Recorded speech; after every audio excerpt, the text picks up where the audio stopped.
Welcome to Noise in Brief, PRWeek UK's fortnightly podcast series, where we discuss the biggest industry news stories from the past week in a bite-sized format. I'm John Harrington, the editor of PRWeek UK, and I'm joined today by PRWeek editor-in-chief Danny Rogers and reporter Evie Barrett. Hi to you both. Hi. Hiya. This episode, we're focusing on the biggest industry story of the past week and probably of the entire year. Of course, it's the imminent merger of WPP PR agencies BCW and Hill Knowlton to create a new entity called Burson, which is likely to be the biggest PR agency in the world. Now, this has been an absolutely huge topic of discussion across the industry since the news broke on Thursday last week. But firstly, Evie, I'd like to come to you. Can you just give us some of the basic details of the merger, please? Hill Knowlton and BCW will be combined under the Burson name as of July. A few people have asked why it's been announced now rather than closer to the time, but WPP Chief Exec Mark Reed told PRWeek US that it was because of WPP's Capital Markets Day this week, which is actually the day that we're recording this. The intention was to get the news behind them and talk about the new WPP today. I'm not sure that's entirely worked, as the news is far from forgotten. It's still quite a hot topic of discussion, which is unsurprising given the size of the new agency, I'd say. If last year's top 150 consultancies report from us is anything to go by, then in the UK, H&K has an annual fee income of around 58 million, while BCW has annual fees of 50 million, which means that the newly combined Burson agency could well be the biggest PR agency in the UK, putting it ahead of Brunswick. It's also likely to beat Edelman for the top spot globally. The main thing that shocked a lot of people is the new name, but it's worth mentioning that WPP intends to retain the Hill & Knowlton brand under the wider umbrella of Burson. Another big discussion point is the jobs side of things. Obviously, we saw a fair few industry redundancies throughout last year, so people are rightly concerned that this consolidation might cause some duplication of roles. We put this to WPP regarding the UK specifically, and they said, quote, "The UK is one of the most important markets for us globally, and between both organisations we have key clients and outstanding talent. Our goal is to minimise the impact on jobs to the greatest extent possible." Great. Well, thank you for that. We'll pick up on some of those issues in more detail during this episode. I mean, I'm going to ask the obvious question, which is why are they doing that? Before we dive into that, though, WPP, I'll quote from them, what they say was combining these two agencies provides, quote, powerhouse delivering modern communications leadership at scale to clients across the world. The merged company will become an industry-leading, full-service communications agency focused on building and protecting reputation. Yeah, it's interesting what Mark Reed says in terms of the justification for the merger. I'm sure he's right that scale is important for WPP at this point in history. But let's face it, these two agencies had scale before the merger. I mean, BCW and Hill & Knowlton were pretty huge global multi-service agencies anyway.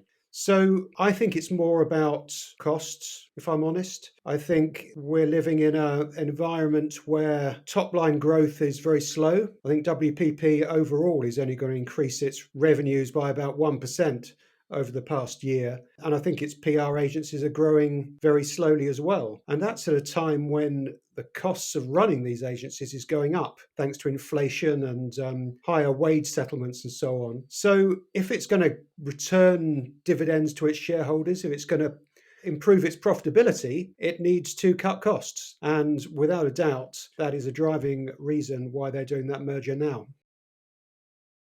Yes, absolutely. I mean, it was interesting that on the day we record this on Tuesday for the Capital Markets Day announcement, WPP said that it hopes its restructures, Burson, but also a couple of others, would save it about £125 million in 2025.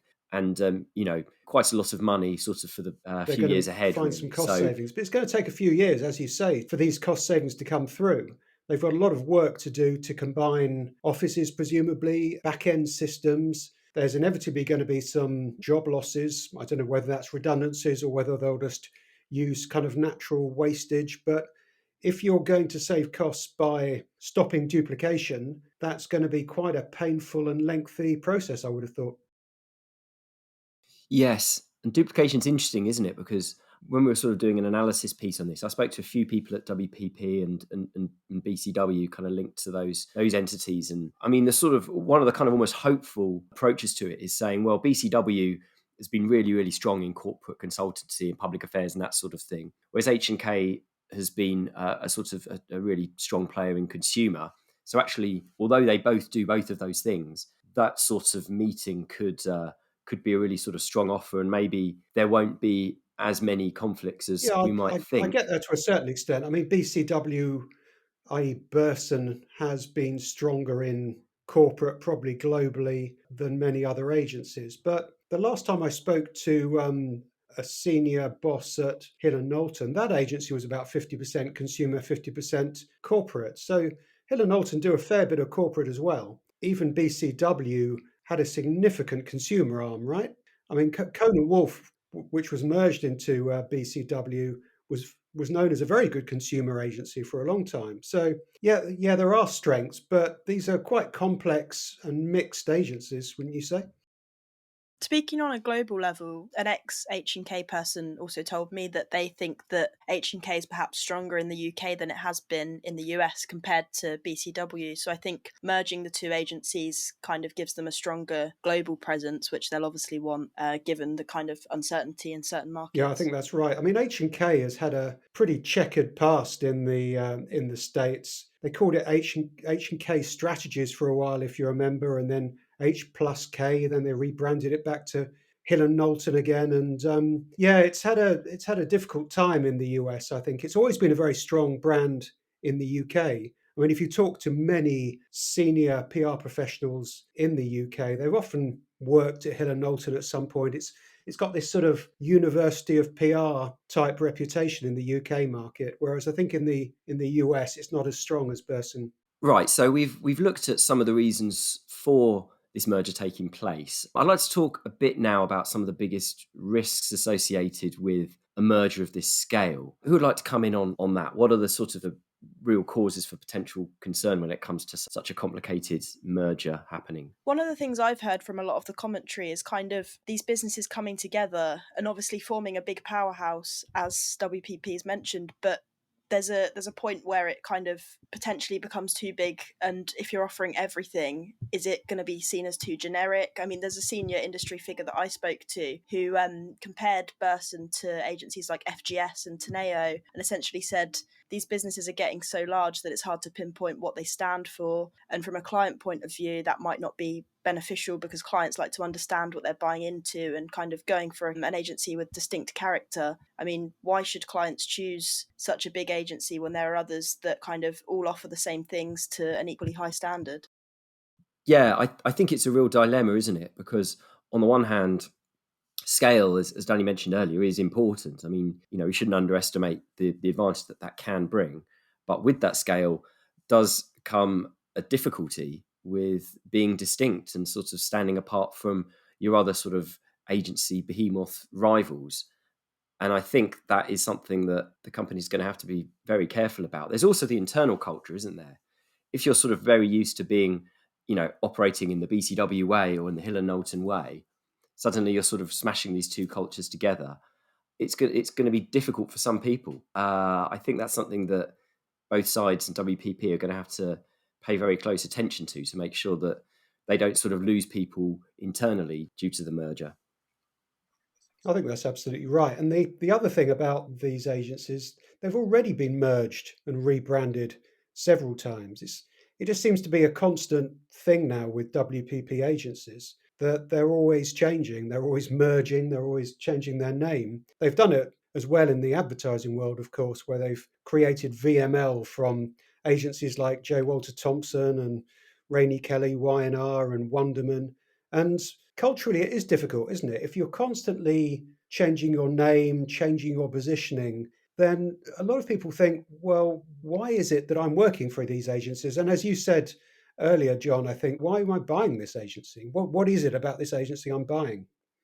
Yeah, no, it's a really good point as well, and it's sort of, from the client's point of view, WPP is just going to have to be very clear with its marketing about what Burson is, and the more Burson becomes all sorts of everything, the harder it is to have a kind of distinct point of difference, I suppose. So it's a real challenge, and as you say, it doesn't seem that long ago to me that BCW was created from Conan Wolf and Burson Marcella. And we even hear that this merger was in the offing, or there were talks that began around it not too long after that merger actually happened. So this has obviously been a long time coming, but certainly a lot of challenges in terms of the culture. It does sound like it's been a long time coming. And in the Middle East, we had Asda BCW, which lost its long-standing CEO in the autumn, and we wondered why. But I now think probably the reason that Sunil John left Asda, an agency he founded just before the end of the year, was probably because he saw this coming. And I think, clearly they're going to combine Hill and Knowlton and BCW in the Middle East as well. There's all these regional shake-ups that are going to result from this, with different CEOs running different regions of WPP's agencies. And without doubt, these shenanigans have been in the background for many months. Yeah, well, it was interesting that we found out that late last year there were mergers of BCW and Hill and Knowlton in some certain markets, in parts of Asia Pacific, parts of the Nordics, and in the Netherlands. And what we hear is that basically the dominant one absorbs the other one effectively. So it does feel like they've probably had a bit of a dry run over recent months about how this can work. So it's going to be fascinating to see how they do it on a global scale. But you're right. I think sometimes we can simplify the sort of dynamics between these different agencies, because if you're a smaller market particularly, it might be that the BCW element or the H&K element is a handful of people and the other one might be much more established, or vice versa. So it's a complicated situation. I think it's a very good point. And what you say about, certain agencies being stronger in certain regions and therefore getting the upper hand in the merger, we've got a situation where the CEO globally of this new Burson merged agency actually came from BCW and the chairman comes from Hill and Knowlton. But I'd have argued that the CEO is the big job, and the fact that BCW's name, or part of it, Burson, has ended up as being the predominant brand, that kind of suggests that BCW's got a better deal out of it globally than Hill and Knowlton has. Maybe, yeah, but it brings us nicely onto the name. A lot of discussion about the new name. What do you both think about Burson for the new entity? I think a lot of people are quite pleased about the name, obviously honouring Harold Burson, who's one of the original founders, but at the same time, it erases Cohn, Wolf, and Marstella, who are the other three original founders, which is a slightly odd choice in my eyes, especially as Mark Reed told PRWeek US that he'd been accused of eliminating historic brand names like Wonderman, Grey, JWT, and he said that he doesn't intend to do that. So it makes me wonder why they kind of decided on this name. Yeah, I mean, Harold Burson was, of course, a legend in the industry, one of the founding fathers of modern PR, and he lived to the great age of 98. And we wrote obituaries at his death a few years ago. And it is nice that this huge agency takes on the name of such an impressive practitioner as Harold. But as you say, we've also lost some of the other great founding fathers as a result of this. And I believe Mr. Hill, who started up Hill and Knowlton in 1927 originally, his name now gets wiped off the agency books. Although I believe that Burson is saying they're going to keep the Hill and Knowlton brand going to some extent, right? That's right. It's going to be kind of within Burson. Hill and Knowlton is going to still exist, supposedly, but I guess makes you wonder how long they might keep that up for. It might be easier to just kind of consolidate everything under the one name in the end. I do agree with you, though, that it's a better name than VML is for their ad agency. At least Burson has got some kind of emotion to it and some meaning to it, whereas an acronym like VML is very uninspiring. Someone I spoke to described the sort of VMLs and other sort of acronym approaches to this as alphabet soup. And they were very happy that Mark Reed's decided not to go down that route. I mean, part of me's got quite a lot of sympathy, actually. It does feel like they're kind of damned if they do, damned if they don't to some extent. I mean, no one really wants the alphabet soup approach, but at the same time, it is difficult when you lose something reflecting these sort of great industry founders. So it all comes down to meaning again, doesn't it? As you say, I mean, the alphabet soup is one approach, but what does it stand for if it's just an acronym? And Harold Burson was a man with quite strong principles on transparency and doing the right thing for businesses. So at least there are some inherent values in a brand like that you don't get in an acronym. And so that maybe that they feel that's a reason why if you were a client, you would buy Burson. But I'm still slightly skeptical on that scale. It's hard to credit everyone without going for the acronym approach. I think you're right with the whole alphabet soup thing. I spoke to Gemma Maroney at Shook, who used to work at H&K, and she said she was glad that the new name isn't a countdown conundrum. But at the same time, she said she would have preferred to have an entirely new name rather than kind of using one of the legacy names. It's hard to please everyone, I guess. Well, then you come up with something sort of like Accordiance that Huntsworth came up with, which is sort of like a happy medium name that keeps everybody happy but means nothing. That's the problem. I'm always quite interested in what Weber Shandwick's done, where it's now the Weber Shandwick Collective, isn't it? So over here, that includes things like That Lot, Flipside, as well as Weber Shandwick as we know it. So in a sense, they've kept these sorts of sub-brands. And I wonder if Hill Knowlton is going to be a kind of sub-brand of Burson, effectively, in the same way That Lot is a sub-brand of Weber. But they've effectively closed down Hill and Knowlton, which was a giant agency in the process of that. Talking about that, it's interesting that another group, Publicis, certainly on the advertising side, has taken a completely different approach. So they've tended to create structures within Publicis that do create a collective responsibility and a collaborative responsibility, but they haven't got rid of advertising names like BBH, Bartenberg Hegarty's famously still there, Leo Burnett, MSL on the PR side. So they've managed to kind of keep their agency brands, but still have a closer working relationship. So I think WPP is definitely taking a distinctive approach to its mergers of its agencies.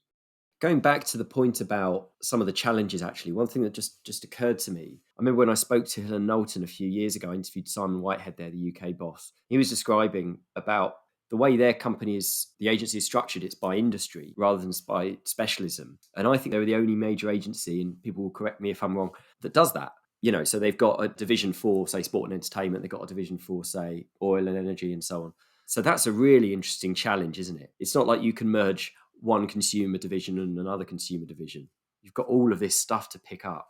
Yeah, it just sort of struck me that that's one hell of a challenge on the face of it. So good luck with whoever's going to be untangling that. Our final section will look at what others in the industry have been saying about the merger. But first, a message from our partners.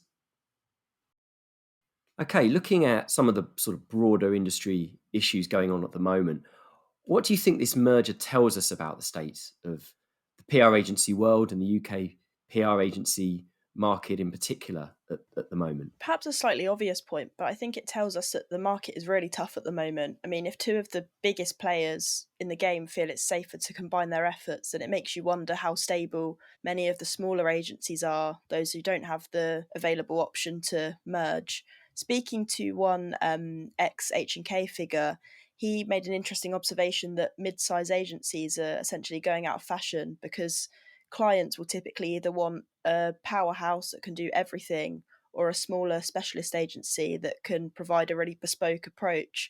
So it makes sense that WPP wants to combine all its skill sets and become a one-stop shop. But it makes you wonder for those kind of agencies that are in the middle ground at the moment, where do they go? People saying this to us about 10 years ago, and yet I believe most of your analysis has shown the opposite. The mid-sized agencies have shown more growth over the last 10 years than the big or the small agencies. Yes. I mean, I think what's happened in recent, and I say recent, certainly in the last sort of 5-6 years, is a lot of mid-sized agencies have been investing heavily in some of the strong growth areas, so corporate and public affairs particularly, and having those two together has been such a sort of strong growth area, whereas consumers being more volatile. So some of the kind of smaller mid-size corporate agencies and financial agencies that bring in more corporate and can bring in some public affairs have kind of really sped ahead. I mean, someone like Headland would be an obvious example. Hanover have had strong growth, and there are several others. And actually, you know, when it comes to BCW in the UK, the kind of corporate and public affairs part of that, led by Nick Williams, has, from what we hear, been among the sort of strongest performing. So it feels like that's definitely been a trend. But I wonder if, yeah, maybe we're getting to the stage of the squeezed middle being a really big factor. And actually, you do need that huge scale now. And I think Evie's right in that, you know, we've got agencies like Brands to Life who just before Christmas, arguably one of the most successful, fast growth, mid-sized, in inverted commas, agencies of the last 10 years. They have now joined a group, albeit a sort of mid-sized group, a Scandinavian-backed group run by a former Hill and Knowlton boss. So, yeah, it may well be that everyone does need to look for a bit more scale. And I think what Mark Reed was saying was that really the demand from clients is to provide global solutions to client needs. And therefore, everybody, if they want to get these big budgets, does need some international scale. I think it's interesting that a lot of people have attributed AI as a huge factor in all of this. And that's been evidenced today, actually, in WPP's announcement that it's going to be investing 250 million in the technology. And obviously, merging these two agencies puts them in a much stronger position to be able to do so. Yeah, I think it feels like we're in a different world than we were, 5, 6 years ago, kind of the start of the perma crisis, when it was all about let's beef up our consultancy services to clients, corporate, public affairs, healthcare, and so on. Obviously, that's still important, but now we've got the huge challenge and opportunity of AI that perhaps does call for a slightly different structure. Yeah, AI is just going to be massive, as we've talked a lot on PR Week and a lot of the podcast, that it creates an opportunity in terms of you can do new things with AI that you would have previously had heavy resources on. It's also a way of cost cutting, of course, which we started by saying cost cuts are one of the reasons that WPP is doing this, and AI systems should enable massive cost savings across the businesses. Okay, that's all the time we have for this episode. Noise in Brief goes live every 2 weeks, but look out for our longer interview-based podcast Beyond the Noise, which comes out next week. Thanks to Danny and Evie for your insights. Do check out PRWeek.com for all the latest news and our great events too that are coming up in 2024. I'm going to plug 2 fantastic award schemes now. We have 30 Under 30, our annual search for the young stars of UK PR, and the PR Week Global Awards, which recognises the best in comms from across the globe. So enter both now. Finally, if you liked this episode, please leave a review wherever you access your podcast. Thank you for listening. See you next time, and goodbye.